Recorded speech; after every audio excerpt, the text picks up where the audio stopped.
teman-teman Vina Feby Channel. Apa kabar hari ini? Berjumpa lagi dengan Feby, duta lobster dari Tabanan, Bali. Teman-teman, mengapa pada saat lobster air tawar mengalami molting sering terjadi kematian pada lobster tersebut? Saya akan mencoba menjelaskan permasalahan ini setelah mendapatkan referensi dari website chatgpt.com. Uraian di bawah ini adalah merupakan penjelasan proses molting pada lobster air tawar dan penyebab kematian. Molting, atau pergantian kulit, adalah proses fisiologis penting dalam kehidupan lobster air tawar. Namun, molting seringkali menjadi periode yang sangat kritis dan rentan bagi lobster, dengan tingkat kematian yang tinggi. Proses ini melibatkan pengelupasan eksoskeleton lama dan pembentukan eksoskeleton baru, serta sejumlah perubahan fisiologis yang signifikan. Berikut ini adalah penjelasan detail mengapa molting bisa berakibat fatal bagi lobster air tawar dan faktor-faktor yang mempengaruhinya. Diawali dengan mulainya proses molting beserta tahapannya. Molting terdiri dari beberapa tahap yang kompleks, yaitu pramolt, ekdisis, dan postmolt. Setiap tahap memerlukan kondisi fisiologis dan lingkungan yang optimal untuk memastikan kelangsungan hidup lobster. Sementara penjelasan tahap pramolt, tahap persiapan, adalah sebagai berikut. Pada tahap ini, lobster mempersiapkan diri untuk molting dengan menyerap kalsium dari eksoskeleton lama ke dalam hemolimf, cairan tubuh, dan menyimpan nutrisi. Lobster juga mulai membentuk eksoskeleton baru di bawah yang lama.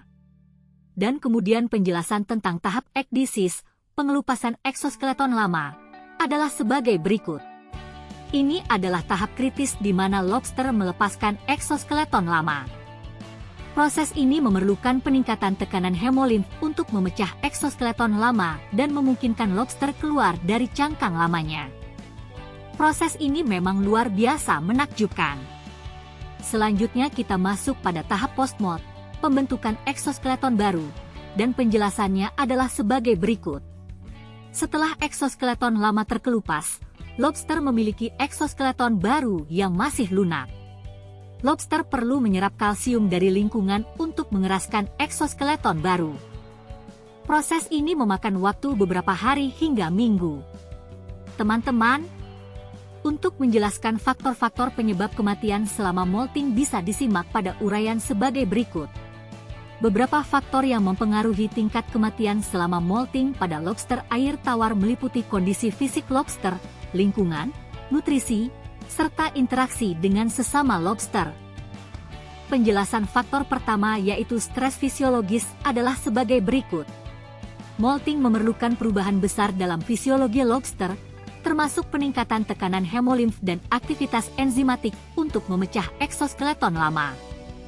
Stres fisiologis yang berlebihan dapat menyebabkan gagal jantung atau gangguan sistem sirkulasi, yang sering kali berujung pada kematian. Faktor kedua adalah kekurangan kalsium dan penjelasannya adalah sebagai berikut.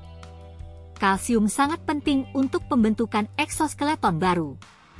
Jika lobster tidak memiliki cukup kalsium dalam dietnya atau dari eksoskeleton lama, eksoskeleton baru mungkin tidak mengeras dengan baik, membuat lobster rentan terhadap serangan predator dan infeksi. Faktor ketiga yang tidak kalah pentingnya adalah karena lingkungan yang tidak optimal, dan penjelasannya adalah sebagai berikut. Kondisi lingkungan seperti suhu, pH, dan kualitas air sangat mempengaruhi keberhasilan molting. Suhu yang terlalu rendah atau terlalu tinggi, serta pH air yang tidak seimbang, dapat mengganggu proses fisiologis yang diperlukan untuk molting.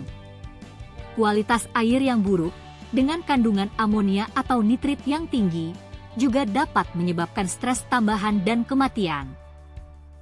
Kemudian kita masuk faktor kematian saat molting yang keempat yaitu infeksi dan penyakit, dan penjelasannya adalah sebagai berikut. Lobster sangat rentan terhadap infeksi bakteri, virus, dan jamur selama dan setelah molting, ketika eksoskeleton baru masih lunak dan sistem kekebalan tubuhnya lemah. Infeksi dapat menyebar dengan cepat dan menyebabkan kematian jika tidak ditangani dengan baik. Nah, faktor yang satu ini yang mengerikan, yaitu predasi dan kanibalisme. Lobster yang baru saja molting dan memiliki eksoskeleton lunak sangat rentan terhadap serangan dari sesama lobster.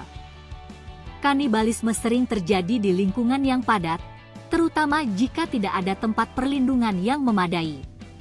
Ada faktor yang sering terlupakan yaitu malnutrisi. Agar tidak sering terjadi, silakan disimak penjelasan dari faktor ini. Nutrisi yang tidak memadai, terutama kekurangan protein dan mineral penting, dapat mengganggu proses molting. Diet yang tidak seimbang dapat menyebabkan kekurangan energi dan bahan baku yang diperlukan untuk membentuk eksoskeleton baru. Teman-teman, ada kalanya saat kita berbudidaya lobster air tawar, harus mempunyai strategi untuk mengurangi kematian selama molting. Ada beberapa strategi yang dapat diterapkan untuk mengurangi risiko kematian selama molting pada lobster air tawar.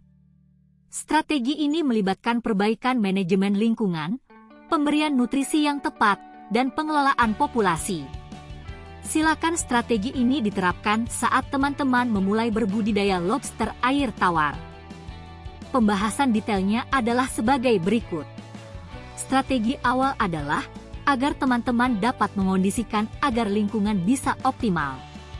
Caranya adalah dengan menjaga suhu air pada tingkat yang sesuai, biasanya antara 20–25 derajat Celcius, dan memastikan pH air yang stabil adalah kunci untuk mendukung molting. Penggunaan sistem filtrasi yang efektif untuk menjaga kualitas air dan mengurangi kandungan amonia dan nitrit juga sangat penting. Strategi berikutnya adalah dengan pemberian nutrisi yang tepat. Diet lobster harus kaya akan kalsium dan nutrisi penting lainnya.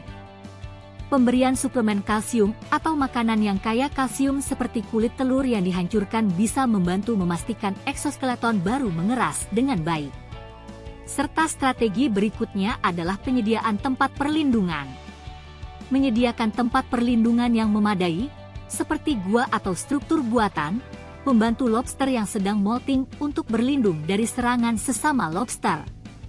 Ini mengurangi risiko kanibalisme dan memberikan tempat yang aman untuk pemulihan. Yang tidak kalah pentingnya adalah strategi dalam hal pengendalian populasi. Mengelola kepadatan populasi dengan baik untuk mengurangi stres dan persaingan antar lobster. Lobster yang dipelihara dalam kondisi yang terlalu padat cenderung mengalami tingkat stres yang lebih tinggi dan risiko perkelahian yang lebih besar. Strategi yang terakhir adalah pengamatan dan perawatan rutin. Pengamatan rutin untuk mendeteksi tanda-tanda stres atau penyakit pada lobster, serta perawatan segera jika ditemukan masalah, dapat meningkatkan peluang keberhasilan molting. Karantina lobster yang menunjukkan tanda-tanda infeksi atau stres dapat mencegah penyebaran penyakit. Teman-teman, perlu diketahui juga bahwa kita juga harus selalu mempelajari studi kasus dan data pendukung dari kejadian yang ada. Beberapa studi dan data pendukung menunjukkan pentingnya kondisi lingkungan dan nutrisi dalam keberhasilan molting pada lobster air tawar. Misalnya, penelitian menunjukkan bahwa lobster yang dipelihara dalam air dengan kualitas yang baik dan diet yang seimbang memiliki tingkat keberhasilan molting yang lebih tinggi dibandingkan dengan lobster yang dipelihara dalam kondisi suboptimal. Studi lain menunjukkan bahwa penggunaan suplemen kalsium dapat meningkatkan kekerasan eksoskeleton baru dan mengurangi risiko kematian setelah molting.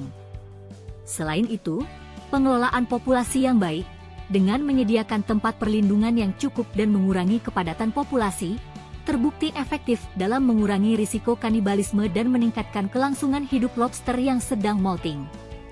Teman-teman, dari uraian tema ini dapat disimpulkan sebagai berikut. Molting adalah proses yang kritis dan kompleks dalam kehidupan lobster air tawar, yang melibatkan perubahan fisiologis dan lingkungan yang signifikan.